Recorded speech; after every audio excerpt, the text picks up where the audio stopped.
An balma lamɛnnikɛlaw aw salam aleikum aw tulo bɛ arajo Bamako 24 de kana ka bɔ Mali kɔnɔ na minnu bi kan lamɛn jamana fan o fan jamana kɔnɔ ni jamana kɔ kan k'aw bɛɛ lajɛlen foni k'aw koɲuman dɔn aw sɔgɔlen b'aw ka arajo Mali la Bamako 24 min bɛ n'a bɛ kunnafoni latɛmɛ aw bɛɛ lajɛlen tɔgɔ la diɲɛ ma don o don a balimakɛ n'aw denkɛ Abdulaye Kulibali fɛ k'a sɔrɔ ɲɛmaaba n'i y'a sɔrɔ bɛ tali ka jɛjɛ sari la ale bi ka baaraw bɛɛ lajɛlen jateminɛ k'aw foni k'aw koɲuman dɔn faso kɔnɔ ni faso kɔ kan dɔɛrɛ taw ma k'aw sigi ni k'aw ka kunnafoni ma kɔnɔ kunnafoni ni dalilu don tiɲɛ ni ala ye siran kan kunnafoni gɛrɛgɛrɛ anw sigilen filɛ kɛnɛ kan o de kan ka bɛn bi kunnafoniw lase waati ma bi ye alamisa ye alamisa min bɛlɛmɛ nansara san kalo 6nan ye juin kalo ye bi y'o tile 16 ye ka bɛn 2022 san ma farafin kalo min n'o ye furancɛla kalo ye bi y'o tile 17 ye jate la san kalo 11 na don hijira san 1443 san duwawu de bɛ kɛ ala k'a ɲɛ ka d'an ma bakuruba fɔlɔ bi kunnafoniw filɛ k'aw ladɔnniya k'a fɔ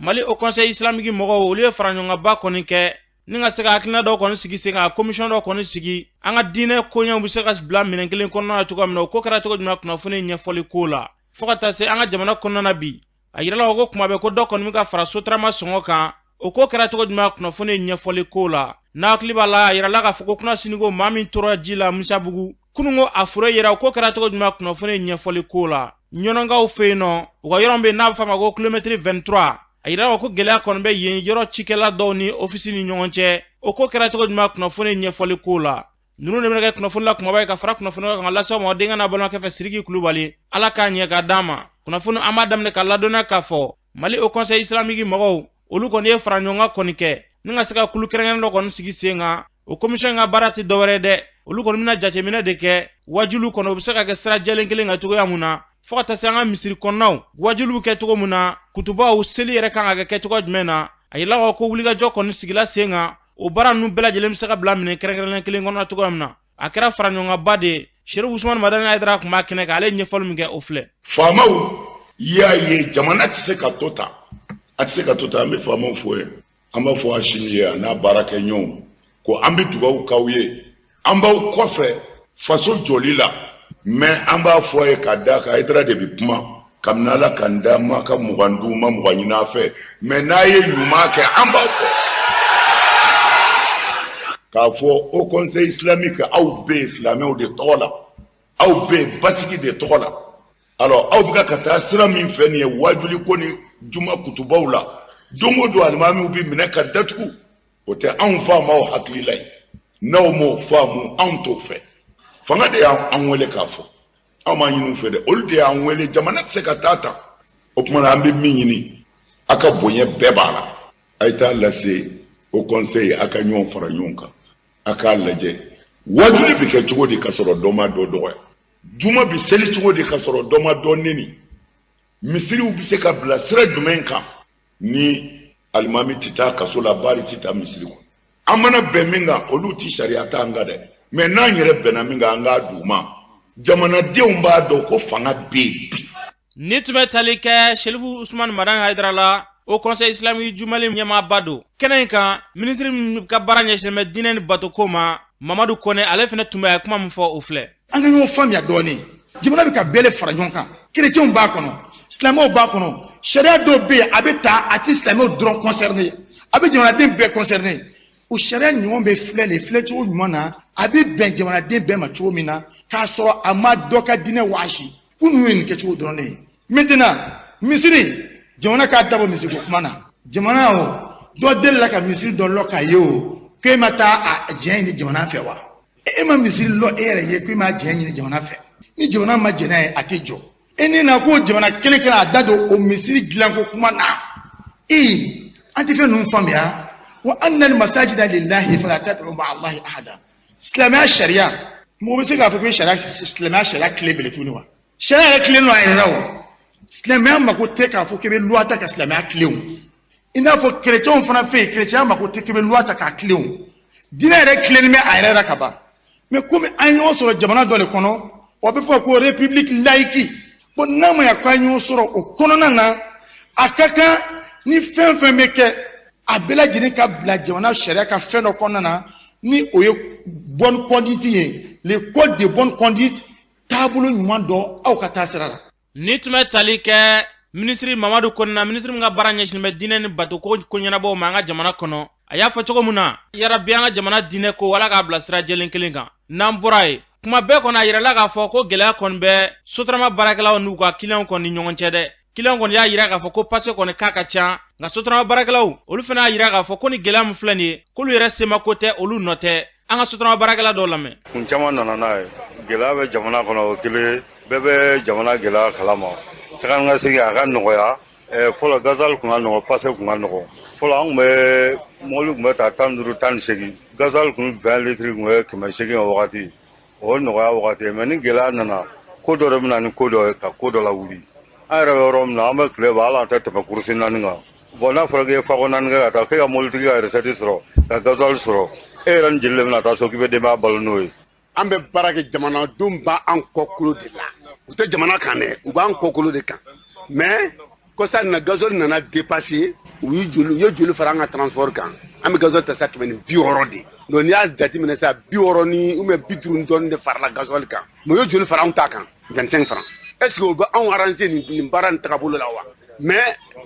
jamana bɛ pétrole kɔnɔna min na gɛlɛya min kɔnɔna na an bɛ ka baara kɛ n'o gɛlɛya kɔnɔna de n'o tɛ a t'anw arranger bi a t'anw arranger sini ni tun bɛ tali kɛ sotarama baarakɛla dɔw la an ɲininkali kɛ client ninnu dɔw yɛrɛ la an ka maa dɔw lamɛn na bɛ k'an degun dɛ an ka ji wari bɛɛ de bɛ ka don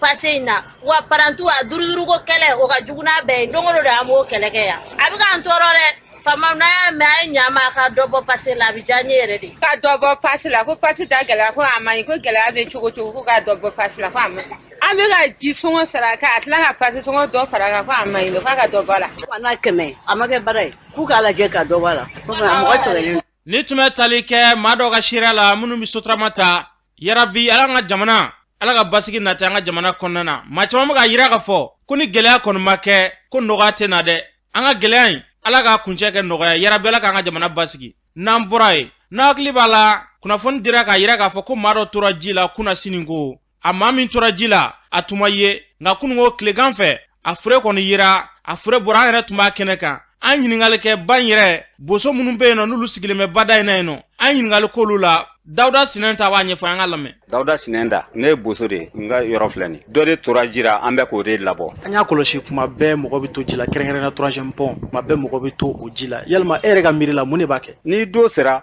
wajibi i ka layɛri bɛ yɔrɔ min na i bɛ taa ye o de don k'a fɔ komi jinɛ de b'i minɛ ka taa wala wɔkulɔ b'i minɛ ka taa a bada n'i ka don kɔni sera a fɔra layɛri kɔni bɛ ji la i bɛ taa ji la wajibi nka denmisɛnw yɛrɛ ka kana gɛlɛya de b'a la an b'u ladi u t'a mɛn e tɛ ji dɔn e nana e ɲɛ bɛ ji dɔn na jira o bɛ ka nɔmɔni kɛ ka taa e y'i be o nɔfɛ e dun t'a dɔn i bɛ to yanni ka dun o ye bɛɛ b'a dɔn a ka dun n'e tɛ ji dɔn e taara dingɛ na i bɛ bɔ cogo di an bɛ wele min bila denmisɛnw ma denmisɛnw kɛmɛ dɔrɔgu taara o ye ti maa ka kuma mɛn u ti fa ka kuma mɛn u ti ba ka kuma mɛn jumasi don yɛrɛ mina se an ti ninakili sɔrɔ taa digi in ka bani an bɛ k'a bɛɛ kɛ gendarme couché ye u bɛ moto n'u ta ka na yɛlɛ an kan u bɛ ɲɔgɔn ka moto suɲɛ ka n'a fɔ an ye n'a ma sira bila an ɲɛ an b'a fa foyi ti bɔ a la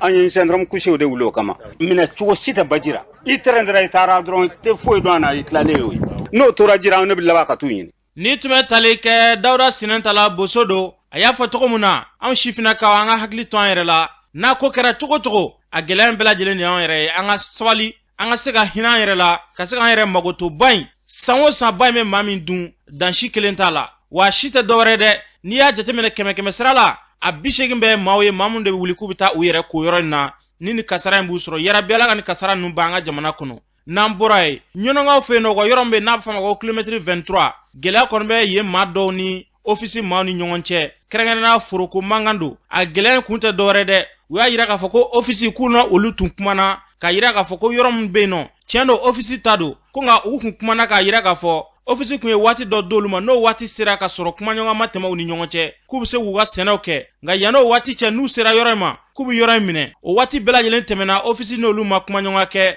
olu y'u ka sɛnɛ baara daminɛ kuma min na ko ofisi kɔni wulila ka na k'u mago jɔla yɔrɔ in na u y'a yira k'a fɔ tiɲɛ don ofisi ta kɔni ye yɔrɔ in ye nka olu ye baara kɔni daminɛ u k'a to nin waati in baara ka kɛ n'olu tilala u ka sɛnɛ ninnu na u bɛ yɔrɔ in to olu ka bolo kan nka u y'a yira k'a fɔ ko bɛnkan kɔni bɛ ofisi ni mairie ni ɲɔgɔn cɛ ni baara in na min bɛ tali kɛ Dirisa Tarawele la an k'ale lamɛn. Ne tɔgɔ ye Dirisa Tarawele u b'a fɔ ne ma ko Badiri ne bɛ ɲɔnɔ quartier BN na office directeur Seku Ibrahima Bari ale bɛ y'an wele a ye mɔgɔw caman k'an ka taa an taara sisan a ko bɔn tɛ dugukolo o y'a minɛ o bɛna kɛ du ye ko an ko problème t'a la fanga ta y'a ka ko ye ni mun y'a jaa b'o kɛ ko an k'an ka tilema kɛ parce que k'olu b'aw visi sariya la tant que sɛnɛfɛn sebali bi dugukolo kɔ n'o ye nɔgɔforo ninnu ye quoi wosow b'a la tamatiw b'a la fɛn misɛnnin wɛrɛw b'a la quoi a ko olu tɛ se ka ji tigɛ yɔrɔ la n'u ma mɔ ka ban donc o visi ka sariya la ji man ka tigɛ a tilala tuguni k'an wele tuguni k'u kana recensement kɛ o recensement kɛ u fɔra ɲɔgɔn kɔ mun bi terrain kan ani mun papier kan olu taara fɔ ɲɔgɔn kɔ dɔw ta ye hectare tilankɛ o papier la u b'a sɛbɛn hectare 1 donc a yɛrɛ ye weleli kɛ min kɛ sa a ko donc ko recensement ma ɲɛ ko recensement bɛna kɛ kura ye o don la an ko a ma sa a bɛna waati jumɛn a ko sunkalo sera ka ban an baarakɛɲɔgɔn dɔ ko a ma ko Araba Tarawele ko yala ko monsieur le directeur est ce que an bɛ se ka samiya kɛ yɔrɔ la wa a ko tiɲɛ na a tɛ se ka tigɛ n k'a di mais a y'a ka assurance ɲininka ko office ka clavier agricole ye don jumɛn o ko le 20 mai a ko le 20 mai sera ka sɔrɔ a ka cikama tɛ yan ko a sira dira ma an k'an ka samiya cabinet don an k'an ka samiya baara kɛ wali n'an ma se yen bilen Salifara jamana a y'a fɔ maa kelen tɛ yen a y'a fɔ bɛɛ ɲɛna an b'o la sisan na an ye samiya cabinet don le 20 kana bila sisan na nakɔfɛn yɛrɛ tɔ fana o sebali b'a kan n'a ka di cɛ o cɛ i kana lajɛ quoi ne yɛrɛ min bɛ ka kuma ne ye malo turu dɔ turubali bɛ yen dɔ y'a seri a falen na f'u y'angɛrɛw to e bɛ bɔli min na dɔrɔn an ɲɛ b'a la dɔrɔn agents nana ka na an ka yɔrɔ dayɛlɛ quoi k'u b'an ka ciw bɔ an k'u ka sabali quoi an taara a nɔfɛ a ko an ma ko ale ni anw kumana mais ale m'a fɔ ko anw ka pipinière don yɔrɔ la ko mɔgɔw de taara fɔ ale ko pipinière mun bɛ yen ko ye maa kelen dɔrɔn de a ka agent dɔ fana olu fana wolo a tigi ma se ka maa tɔgɔ o ye téléphone tigɛ c'est comme une complicité c'est t'anw ye quoi an taara essayer ka sensibiliser k'a nɛgɛ ka ala ni kiraw bila fa a ma sɔn k'olu ye yɔrɔ di mairie ma mairie bɛ se an ka ciw bɔ k'an ka ji tigɛ yan ala ni kira kama a ti bɛna ka mɔgɔw u ka futiri nin ko in na an k'an ka samiya kɛ ni samiya banna u ka yɔrɔ b'u bolo yan ko maire ko na a bila o kɔnɔ k'ale ka mana tɔw to kalo kelen quoi mɔgɔw bolo nafolo de b'a la ka bɔ su la fantan ɲɛji de b'a la ka bɔ an tɔɔrɔ la tiɲɛ na se si t'an ye ala de y'o se dolu man kan ka se dɔw de la a bɛ ban quoi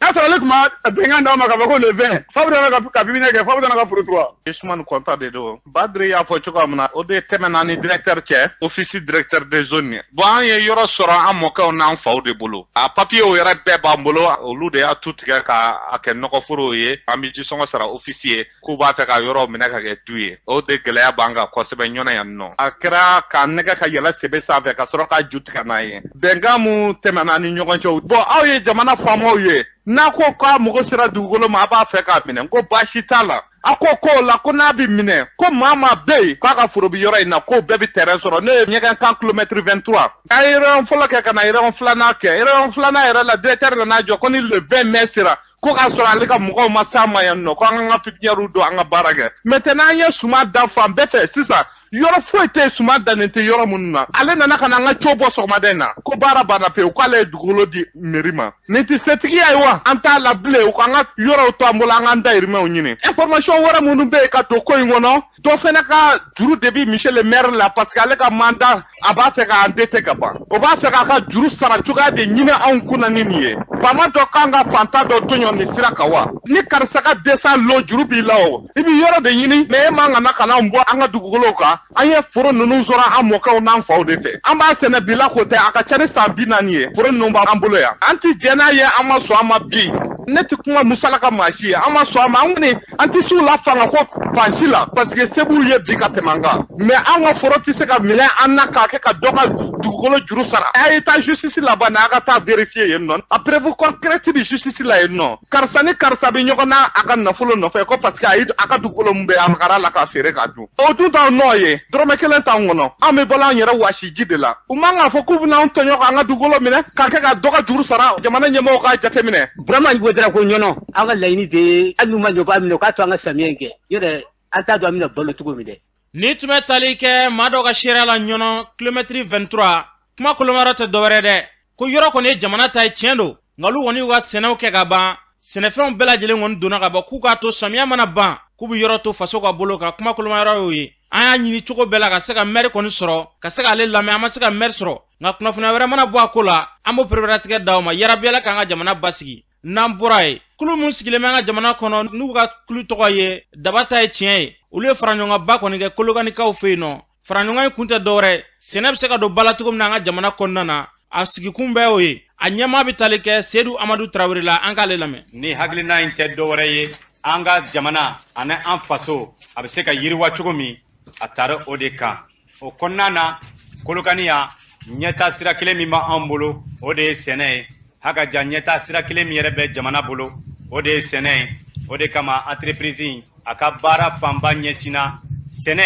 ani dunga fa o bɛ se ka yiriwa jamana kɔnɔ cogo min na o kɛrɛfɛ ka tila ka cakɛda wɛrɛw dayɛlɛ an tɔɲɔgɔn denmisɛn minnu bɛ yen sɛnɛ bɛ se ka don u dusukolo la cogo min u k'a dɔn k'a fɔ sɛnɛ o tɛ kɔfɛtɔ ko ye ni sɛnɛ kɛra fɛnɛ an bɛ tila tun sɛnɛfɛn minnu b'an fɛ yan ka an fanga da u kan u bɛ se ka bama yɛlɛma anw yɛrɛ fɛ yan cogo min na ka sɔrɔ k'a ta ka bɔ n'a ye na an ka dugudenw bɛ se ka baara kɛ an denmisɛn ɲɔgɔn wɛrɛw bɛ se ka baara kɛ yalasa an ka denmisɛnw bɛ bɔli min kɛ an tɔɲɔgɔn bɛ bɔli min kɛ ka taa sa tunga fɛ walima ka taa tunga fɛ dɔw bɛ kɛ dɔrɔgu tala ye dɔw bɛ san damaw kɔnɔ o ka se ka dabila an ka se ka an ka lamɔ don an ka denw kɔrɔ yan nin de ye daba ta ye tiɲɛ ye a hakilina ye ni tun bɛ tali kɛ Seydou Amadou Traoré la kulu min tɔgɔ ye daba ta ye tiɲɛ o ɲɛmaaba dɔ y'a fɔ cogo min na daba ta ye tiɲɛ nɔngɔnkolo gɛlɛya a bɛ bɔ kɔnɔgolo de la ni dun ka fa sabatila jamana ka ɲɛtaa bɛ sabati jamana cikɛlaw u kan ka tɔpɔtɔ k'u don ba la sɛnɛ jamana tɛ se ka kɛ foyi ye ni sɛnɛ tɛ yarabi Ala ka ɲɛtaa sabati an ka sɛnɛko la n'an bɔra ye ministre min ka baara ɲɛsinnen bɛ bagan mara ma olu ye faraɲɔgɔnba kɔni kɛ faraɲɔgɔn kun tɛ dɔwɛrɛ dɛ projet kɛrɛnkɛrɛnlen dɔ kɔni sigila sen kan baganw olu bɛ se ka labalo ka fa cogoya mun na u nana ni bin dɔ kɔni o bɛna lasɛnɛ an fɛ yan nɔ bagan ninnu bɛ se ka fa cogoya mun na min bɛ tali kɛ ministre yɛrɛ Yuba Ba ale b'a ɲɛfɔ an ka lamɛn Mali kɔnɔ bagan minnu b'an bolo a bɛ 1,12 misi 20,000 o ye sagaw ye donc anw de fana ye fɔlɔ ye UMOA la mais n'a fɔra k'a fɔ ko hali bi anw bɛ miliyari 25 nati ka bɔ nɔnɔ na ou bien ka bɔ fɛn wɛrɛ la vraiment o ye kumasuli dɔ ye donc an ye jateminɛ de kɛ nin bagan hakɛ in bɛɛ b'an bolo mun na anw tɛ se ka an ka sogow k'a sɔrɔ yan nɔ k'an ka nɔnɔ sɔrɔ yan nɔ k'an ka tulu sɔrɔ yan nɔ donc mun bɛ se k'o ɲa an nana o de fɛɛrɛ tigɛ o ye mun ye ka yiriw dɔw sɛnɛ u b'a fɔ mun ma herbe éléphant ou bien king grass a bɛ bɔ farajɛ jamana kan herbe éléphant bɛ bɔ misira jamana kan donc k'a yira k'a fɔ olu bɛ se ka sɛnɛ cogo min ka pour que ka dun ka fa kɛ baganw ka niveau la ni dun ka fa kɛra baganw na u bɛ fa u bɛ bonya bin dun tɛ foyi ɲini tile ani jiko donc an b'ala ka fɛɛrɛ kɛ pour que vraiment mɔgɔw ka segin dugukolo ma ka nin bin sɛnɛ bin fana a si kuntala ka jan a si ye san 20 ye awa n'i y'a sɛnɛ hectare o hectare i bɛ se ka tonne 400 de sɔrɔ ka bɛn bin kɛnɛ kan bin kɛnɛ tonne 400 donc vraiment fɛn mun don a nafa ka bon an ka jamana in kɔnɔ k'a yiriwa k'a sɔrɔ an ka jamana bɛɛ kɔnɔ village o village fraction o fraction denmisɛnninw sifinw ani musow u ka yɔrɔ dɔ sɔrɔ u k'a fɔ bon ni an bɛ nin kɛ bin sɛnɛ ye an ka baganw ye ni tun bɛ tali kɛ Yuba Ba la ministre min ka baara ɲɛsinnen bɛ bagan mara ma a y'a fɔ cogo min na yarabi Ala ka hakilina ninnu sabati an ka jamana kɔnɔ n'an bɔra ye kulu kɛrɛnkɛrɛnlen min sigilen bɛ an ka jamana kɔnɔ yan nɔ n'a bɛ f'a ma ko Igrizat olu ka baara kɔni a ye san 50 sɔrɔ o san 50 sɔrɔ u y'o anniversaire kɔni kɛ kɛnɛ in kan yen nɔ an ka ministre min ɲɛsinnen bɛ sɛnɛ ni marabolo yiriwali ma ale tun b'a kɛnɛ kan Modibo Keyita an ka lamɛn u bɛ baaraba de kɛ parce que olu ka baara kolomaba ye min ye o ye sumansiko ye n'i ye sɛnɛ ma filɛ sɛnɛ n'i y'a ta 100 sara la sumansi bɛ 40 de ta mɔgɔ min b'o kɛ i ka jamana kɔnɔ ministre min bɛ cope sɛnɛkɛko la n'o na n'o yɔrɔ la o kan ka kɔta n y'a ye fana u bɛ baara ɲɛnama de kɛ parce que u ka sélection u bɛ wolomali min kɛ u bɛ sumansi minnu ta sumansi ɲumanw de don u b'a a tɛntɛn ka kolomanw bɛɛ bɔ a la o de b'a to an bɛ se ka dumuni sɔrɔ k'an ka sɛnɛ kɛ k'an ka sɛnɛ k'an yɛrɛ balo o ka fisa an ka taa sɛnɛkɛfɛnw san kɔfɛ a b'a to fana sɛnɛkɛla ka sɔrɔ kɛ n y'a fɔ cogo min na ni 100 sara la ni 40 kɛra sumansi ye ni sumansi ɲuman b'i bolo o kɔrɔ ko sɛnɛkɛla bɛ sɔrɔ kɛ ni sɛnɛkɛla ye sɔrɔ kɛ a bɛ to a ka baara la a tɛ baara wɛrɛ kɛ o de b'a to fana an ka jamana bɛ taa ɲɛfɛ surtout que ni an ka jamana yɛrɛ ta fana 100 sara mɔgɔ 80 a bɛ o de bɛ togo da la an ka baara kan ka kɛ k'olu de ka sɛgɛn ban donc ni Igrizat mɔgɔw ka baara bɛ an dɛmɛ o la kosɛbɛ ani IER bon n'u o dun y'u ka baara kɛ u b'a di sɛnɛkɛla dɔw de ma minnu b'a a vulgariser n'olu y'a vulgariser a bɛ to olu de bɛ se ka mɔgɔ b'a sɔrɔ olu de bolo pour que ka se ka sɛnɛ kɛ fɛn dɔ bɛ yen fo n k'o fɔ parce que ne y'a kɔlɔsi k'a fɔ Igrizat an partenaires de b'u wari d'u ma a bɛɛ n'a cogo don dɔ la o wari bɛ jɔ n'a jɔra an ka cogo bɛɛ k'an hakili munumunu pour que nin baaraba ye min kɛra an kana tilana an kana bɛn pour que n'u bɔra yan fina an jɛɲɔgɔn minnu bɛ kɔfɛ n'u y'a Igrizat bila don min na an yɛrɛ jamana ka se k'a ta pour que ka se k'a ka sɛnɛkɛ yiriwa n'a ye ni tun bɛ tali kɛ Ministre Modibo Keita la y'a fɔ cogo min na Ala ka sɛnɛ yiriwa an ka jamana kɔnɔ u tun bɛ ka wele bila cikɛlaw ma cikɛla minnu tun bɛ yen nɔ min bɛ talikɛ Tarawele ka furumuso Aïssata Tarawele ale hakilina fɔ nin ko in na an k'ale lamɛn. Ne tɔgɔ ye Madame Tarawele Aïssata Tarawele n sigiyɔrɔ bɛnnen bɛ Maɲamugu ma commune Nawala n bɛ sɛnɛkɛ tɔma min dɔgɔla o ye YLPC ne ka baara ɲɛsinnen bɛ sɛnɛ ma n'o ye si kolokolo ani si labugu ani bayɛlɛmali ma ne nisɔndiyalen don bi nin kɛnɛba in kan n'o ye Ikirisati ka san 50 fɛtiba in ye a kɛra ka anw wele n'an ye sɛnɛkɛlaw ye ka na nin kɛnɛ in kan ne nisɔndiyalen don kosɛbɛ o waleya in na fana ma da o ma u ye kuma di an sɛnɛkɛlaw ma an ka se k'an niyɔrɔ kuma fɔ nin kɛnɛba in kan nisɔndiyalen don kosɛbɛ ka o bonyamafoli kɛ Ikirisati baarakɛbaga bɛɛ lajɛlen tɔgɔ la an ni Ikirisati ka jɛɲɔgɔnya baara daminɛ na 2006 jɛɲɔgɔnya baara in kɔnɔna na a kɛra sababu ye ka kalan caman lase anw ma n'o ye sɛnɛ kɛcogo kalan ani bayɛlɛmali kalan ani silabugu kalan ani ka si ɲumanw ɲini ka lase an ka sigidaw mun ni an ka sigida bi tali kɛ ni ɲɔgɔn ye Ikirisati fana ma da o ma a ye si feere yɔrɔ dayɛlɛ ni o ye Nawala commune Wakɔrɔ commune ani Ngolobugu ani Masigi si feere yɔrɔ dayɛlɛli kɛra sababu ye ka si ɲuman sɔrɔli nɔgɔya sɛnɛkɛlaw bolo n'i ye jateminɛ kɛ si kɔrɔ minnu b'an ka sigidaw i b'a ye k'a fɔ dafaraba bɛ Ikirisati ka si ninnu ani si kɔrɔ ni ɲɔgɔn cɛ. Ni tun bɛ tali kɛ Aïssata Tarawele la baara in bɛɛ lajɛlen kun tɛ dɔwɛrɛ dɛ jamana in a sɛnɛ bɛ se ka yiriwa cogo min na yarabi Ala k'an ka jamana sɛnɛ yiriwa n'an bɔra ye an ka jamana kiriko kumaw kɔni ka ca maa caman bɛ yen nɔ bi olu bɛ taa tribunal kɔni kɔnɔna na u t'a dɔn u bɛ taa fan mun fɛ kiriw fanba bɛɛ bɛ tigɛ nansarakan na wa n'i t'a ɲɛdɔn yɛrɛ a taa fan ka ca soba dɔ kɔni dayɛlɛ la kiriko maa minnu bɛ yen nɔ n'u t'u hakɛw dɔn u ka se ka wele kɛ o soba in na ka se k'u hakɛw dɔn u b'u la kunnafoni soba in yɛrɛ tɔgɔ ye hakɛw kunnafoni u sigiyɔrɔ bɛnnen bɛ Amdalaye ACI ma a ɲɛmaa dɔ ye Kadija Kamara ye ale b'a ɲɛfɔ an ka lamɛn. Un centre d'appel juridique ni tɔgɔ Hakɛw kunnafoni projet dɔw don min sigira sen kan MJP fɛ Mali Justice Project donc a contacti b'ale centre d'appel sigi ani cabinet ERA an n'o bɛ baara kɛ ɲɔgɔn fɛ donc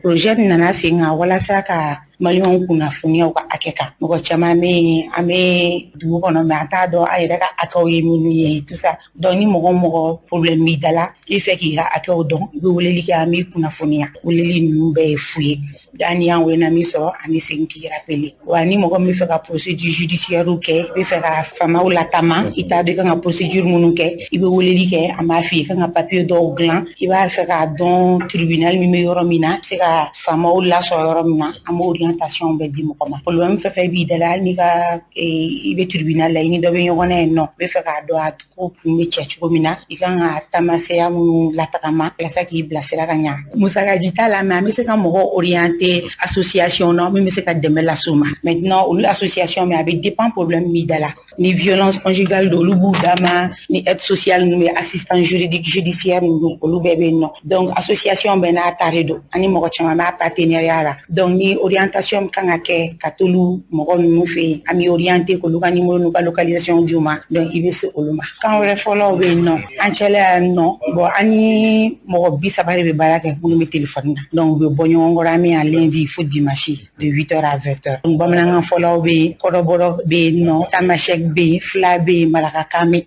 ni tun bɛ tali kɛ Kadija Kamara la soba min bɛ yen nɔ n'a bɛ f'a ma ko hakɛw kunnafoni o ɲɛmaaba don baara in kun tɛ dɔwɛrɛ dɛ maa minnu bɛ yen n'u t'u ka hakɛw dɔn u ka se ka wulikajɔ kɛ ka se nin yɔrɔ kofɔlen na u ka se ka bilasiraliw kɔni sɔrɔ n'an bɔra ye an ka jamana kɔnɔna na maa caman kɔni bɛ yen nɔ olu dalen tɛ an ka kiri bilama na kiri tigilamaw danaya kɔni tɛ maa caman bolo ka ɲɛsin u ma an ka kiritigɛlaba min bɛ yen nɔ Dramani Jara ale b'a hakilina fɔ nin ko in na an ka lamɛn. Munna jamanadenw dalen tɛ sariya la a kun ka ca a kun dɔ ye min ye jamanadenw tɛ sariya dɔn u tɛ sariya kisɛw dɔn u tɛ sariya bɛ taa sira minnu fɛ u t'a taa sira dɔn u man farin sariya ɲɛnabɔbaw la jamana min dun b'o cogo la yan ko an b'a dɔn k'a fɔ ko an ka jamana kɔnɔ kalan ma barika sɔrɔ k'a fɔ ko an bɛ se k'a fɔ ko jamanaden fanba kalannen don barisa kiri yɛrɛ bɛ tigɛ walikan na o ye gɛlɛya dɔ ye kiri ko a mana fɔ cogo cogo hali n'a fɔra ko min ye fu ye i b'a sɔrɔ musaka bɔ b'a la musaka an bɛ jamana kɔnɔ jamana min maaw sɛgɛnnen don kosɛbɛ o ma daminɛ bi nka bi ka jugu kosɛbɛ donc musaka bɔ bɛ yɔrɔ o yɔrɔ ni mɔgɔ bɛ se k'i yɛrɛ kisi o ma i b'i yɛrɛ kisi o ma kiri bɛ tigɛ kan na kan min tɛ an ka kan ye a t'i n'a fɔ kiri tun tɛ deli ka tigɛ an fɛ yan nka kiri min dɔnnen don min tun bɛ tigɛ an fɛ yan o ye an ka bulon kɔnɔnaw ye o ye kadiw fɛ yen morikunda dugutigiw laadalakotigiw kiri tun bɛ tigɛ yen olu si dɔnnen don mais an ka jamana kiriko bɛ cogo min a bɛ kɛ jamanaden ɲɛna kuma dɔ la k'a fɔ ko walifɛn don an taara walifɛn de ta ka na ani ɲa min bɛ fɔ ka fara kan n'i y'o fana bɔ yen kirisow la kunbɛ ko ɲuman bilalen tɛ ka kiridenw kɔnɔ jamanadenw n'u nana u mago ɲɛnabɔli la tribunal la a ka ca la minɛ ko ɲuman n tɛ k'u kɔnɔ dɔ bɛ na fɛn dɔ bɛ se ka ɲɛnabɔ sanga 30 ɲɔgɔn nka i b'a sɔrɔ maaw bɛ tile o nɔfɛ donc nin bɛɛ ye fɛn ye min bɛ mɔgɔw furuku kirisow kɔrɔ n'i ya maa min ye kiriso la tribunal kɔnɔ na i b'a sɔrɔ degun de sera n'a ye o ni mɔgɔ ma degun tɛ tribunal la donc n'i sera yen i bɛ fɛ jaabi de ka d'i ma donc le fait que mɔgɔw bɛna u mago tɛ ɲɛnabɔ walima a tɛ ɲɛnabɔ joona bɛɛ ye degun de ye munna mɔgɔw damakɛɲɛnen tɛ o fiɲɛ bɛɛ kiritigɛlaw la n'o tɛ sariya forobayalen de don i m'a mɛn u b'a fɔ ko maa si tɛ sariya sanfɛ wa o kuma fɔli ka di bɛɛ ye o nka mun de y'a to don o don maaw bɛ kule la karisa ni basa nin y'a ka mɔgɔ de ye basa nafolo bɛ nin kun basa jɔyɔrɔ bɛ nin na nin bolo ka jan munna maaw b'o fɔ n'a sɔrɔla min bɛ fɔ n'o ye tiɲɛ ye k'a fɔ maa si tɛ sariya sanfɛ minnu nana ni nin bɛɛ ye nka maa min bɛ se ka nin lakile o ye kiritigɛla de ye kiritigɛla sariya fɛn fɛn bɛ wajibi ale kan min ye a yɛrɛ tɔgɔla kɛrɛnkɛrɛnnen sɛbɛn ye n'a bɛ fɔ ko statut de la magistrature olu b'a wajibiya kiritigɛla i kɛ to ka kiritigɛ o kabi kiriko mana daminɛ fo ka taa fɔ i ya jalatigɛ kɛ i ka maaw damakɛɲɛ yala o bɛ kɛ wa tuma dɔ la kiritigɛlaw yɛrɛ dɔw baara kɛcogo b'a a yira maaw la k'a fɔ ko tilennen tɛ maaw ni ɲɔgɔn cɛ an bɛ jamana kɔnɔ jamana min fana maaw kolonselen don ɲɔgɔn na sira bɛɛ fɛ an ka jamana in kɔnɔ maaw bɛ fɛ ka tɔnɔ bɔ fɛn bɛɛ la u bɛ fɛ ka tɔnɔ bɔ sinankunya la u bɛ fɛ ka tɔnɔ bɔ sigiɲɔgɔnya la u bɛ fɛ ka tɔnɔ bɔ teriya la u bɛ fɛ ka tɔnɔ bɔ baarakɛɲɔgɔnya la n'i ko k'i ka tɔnɔ bɔ nin bɛɛ la kiritigɛla de kan ka se ka i can k'i jɔ k'a fɔ maaw ɲɛna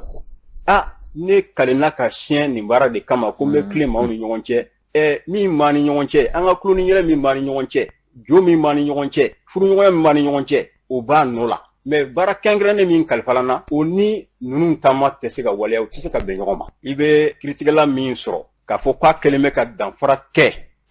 a bɛ cogo min na diɲɛ don o don jamana kɔnɔ ani a bɛ cogo min na a ka baarakɛyɔrɔ la a man ca kosɛbɛ n'u fila ɲagamina ɲɔgɔn na a ka ca la i tɛ kiritigɛ ni tun bɛ tali kɛ Dramani Jarala kiri dɔ man ŋanaba don an ka jamana kɔnɔ a y'a fɔ cogo min na kiritigɛlaw minnu bɛ n'u bɛ kiri kɔni tigɛ k'a kɛ fankelema ye yarabi ala ka hakilina ɲuman d'u ma kiri bɛ se ka tigɛ ko ɲuman na cogo min na jamana bɛ se ka bila sira jɛlen kelen kan n'an bɔra ye saji famu olu tɔgɔla don kɔni o la ɲɛnamaya la olu ye dɔgɔkun kelen kɔni bila u b'o kɛ barolasigi ye u bɛ se ka wulikajɔ kɔni kɛ ka se ka taa musow la kunnafoni dɔgɔfurancɛ in kɔnɔna na o wulikajɔ kɔni ta ni ka se ka taa bɔ Senu gɛlɛya ye maa minnu sɔrɔ n'u y'u sigiyɔrɔ bila n'olu sigilen bɛ Senu ka se ka taa bɔ o maa ninnu na kulun yɛrɛ ɲɛmaa bɛ tali kɛ Yalikoyi Awa Gindo an k'ale lamɛn. Bita hukumu an gɛrɛla muso minnu bɔr'u sigiyɔrɔ la ka na an y'a ye k'a fɔ gɛlɛya bɛ muso dɔw nana i bɛ taa sɔrɔ u tɛ dɔgɔtɔrɔso yɔrɔ dɔn dɔw bɛ yen nɔ wari t'olu bolo dɔw bɛ yen nɔ maloya b'u la ka taa donc anw nana an ni INFPA u k'an tɛgɛ don ɲɔgɔn bolo parce que olu b'an appuyer baara caman na an nana n k'an bɛna sayifamu 6 bila u ka disposition na o sayifamu 6 4 bɛ to yan nɔ 2 bɛ kɛ CESCOM Senu CESCOM kɔnɔ 4 min bɛ yan nɔ olu bɛna dɔgɔkun kɔnɔ siɲɛ 3 ka n'u baro ɲɔgɔnya ka kumu fɛ dɔgɔtɔrɔso tali nafa ye mun ye kɔnɔmaya peseli nafa ye mun ye den boloci nafa ye mun ye sin dili nafa ye mun ye k'o bɛɛ f'u ye ka tila tuguni k'a lajɛ ni malnutrition bɛ min na walima n'a sɔrɔ kɔnɔbara bɛ min na k'olu dɛmɛ k'u lase Senu dɔgɔtɔrɔso ma an ka dɔgɔtɔrɔso minnu bɛ yen olu k'u ta a furako ni a musaka INFPA de bɛ k'o ta ba la. ni tun bɛ tali kɛ Yalikoyi Awa Gindo la sajifamu ka ɲɛma don ni hakilina in yarabi ala ka ni sabati an ka jamana kɔnɔ okumu kelen kɔnɔna na u taara bɔ maa minnu ye olu ka kumalasela ye Aminata Jalo ye an k'ale lamɛn. gɛlɛya min b'an na jigiliko o ye kelen ye fɔlɔfɔlɔ min ye fɔlɔ yɛrɛ dɛ pesiriko ni kɔnɔ ta dɔw bɛ ka ko kɔnɔ bɛ ka dimi dɔw kɔnɔ tiɲɛ ka teli mais kɔnɔ tiɲɛ nin fana peut-être kɔnɔdimi de b'i la i t'a dɔn o bɛ fɛn dɔ de b'i den na i t'a dɔn dɔw b'i kalo parce que kɔrɔmuso filɛ yan sisan kalo dafara mais a sera CESCOM na a jiginna den salen na mɛnna. ni tun bɛ tali kɛ Aminata Jalo la kɛrɛnkɛrɛnnenya maa minnu colola ka b'u sigiyɔrɔ la ka na Senu olu ka kumalasela don a fɔra cogo min na yarabi ala k'an ka jamana gɛlɛya ban ninnu bɛɛ lajɛlen bɛ se ka segin ka t'u sigiyɔrɔ la cogoya min na n'an bɔra ye lajɛrɛba dɔ kɔni kɛra ni k'o kɛ fara ɲɔgɔnba ye hakili jagabɔ an ka jamana a jiko bɛ se ka sigi sen kɛrɛnkɛrɛnnen kan cogo min na jiko gɛlɛya bɛ yɔrɔ min na ji bɛ se ka sɔrɔ yen nɔ an ka cakɛdaw olu ka jiko bɛ se ka nɔgɔya cogo min na ji baarakɛlaw ye fara ɲɔgɔnba kɔni kɛ an ka maa dɔw lamɛn. laɲiniw y'a yira ko wasa an ka se ka objectif de développement durable min kan ka ban 2030 pour que an ka jamana ka se ka o lasɔrɔ k'a sɔrɔ bɛɛ bɛ ji sɔrɔ bɛɛ bɛ sanuya na bɛɛ bɛ bɛsɛya pratiquer mali bɛ kɔ o la kosɛbɛ an bɛ kɔ o la kosɛbɛ et surtout dɔgɔtɔrɔso kunda ani ekɔliso kunda parce que an ka jatew y'a yira ekɔliso kunda i bɛ taa sɔrɔ dɔw bɛ yen nɔ denmisɛnnin dɔw bɛ yen surtout musomanin kunda npogotigi kunda u tɛ taa ekɔli la ka tugu y'a kɛ ɲɛgɛn ɲɛnama tɛ yen ji sanuman tɛ yen nɔ n'u ka laadaw sera donc o min filɛ ye o bɛ olu bila kɔ de ni an ma wuli ka jɔ kɛ a ma nɔgɔn. an bɛna lajɛ o hakilata bɛ se ka waleya cogoya min na baara dɔ daminɛna kolokani mara la o baara ka ɲi kosɛbɛ donc an ka laɲini ye min ye o baara min daminɛna o ka se ka kɛ yɔrɔ wɛrɛw tɔ la